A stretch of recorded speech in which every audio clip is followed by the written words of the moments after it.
માંજલપુર વિધાનસભાના દંડક બાલકૃષ્ણ શુક્લએ કર્યું છે મતદાન। ભાજપના ઉમેદવાર સતીશ પટેલ ત્યાં ઉપસ્થિત રહ્યા। માંજલપુર બેઠક ભાજપનો ગઢ છે, બાલકૃષ્ણ શુક્લનું આ કહેવું છે।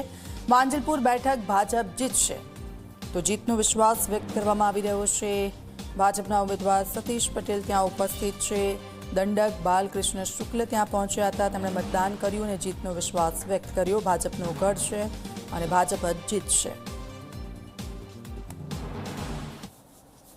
માંજલપુર વિધાનસભાની પેટા ચૂંટણી માટે વિધાનસભાના દંડક અને રાવપુરા બેઠકના ધારાસભ્ય બાલકૃષ્ણ શુક્લજી પોતાના પરિવાર સાથે મતદાન કરવા પહોંચ્યા છે। સાહેબ, શું કહેશો?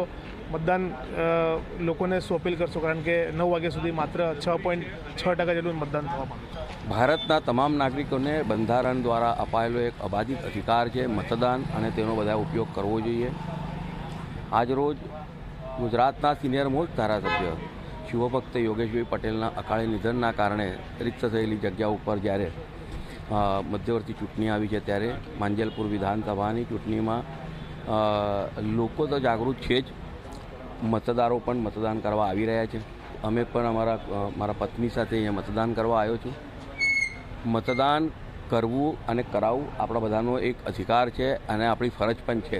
ચૂંટણી પંચ દ્વારા જ્યારે તમામ વ્યવસ્થા સારી રીતે થઈ છે ત્યારે, અને મેં પણ જ્યારે મતદાન કર્યું છે, તમામ માંજલપુર વિધાનસભાના મતદારોને પણ વિનંતી કરું કે આપણે બધા 100% મતદાન કરીએ અને મતદાન કરાવીએ।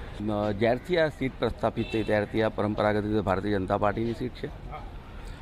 સ્વર્ગસ્થ શ્રી યોગેશભાઈ પટેલ, જેઓ સતત 8 ટર્મથી વિજેતા હતા અને એક અજય યોદ્ધાની જેમ અડગ હતા, અને 8 ટર્મ સુધી તેમણે આ વિસ્તારની જ્યારે સેવા કરી છે, ત્યારે અને મતદારોનો યોગેશભાઈ પટેલ સાહેબ માટેનો પ્રેમ, નરેન્દ્રભાઈ મોદીજીના કામોનું અને ભૂપેન્દ્રભાઈ પટેલ સાહેબ જે પ્રમાણે ગુજરાતનો વહીવટ કરી રહ્યા છે, તે તમામ વિષયોને ધ્યાનમાં રાખીને મતદારો મતદાન કરી રહ્યા છે।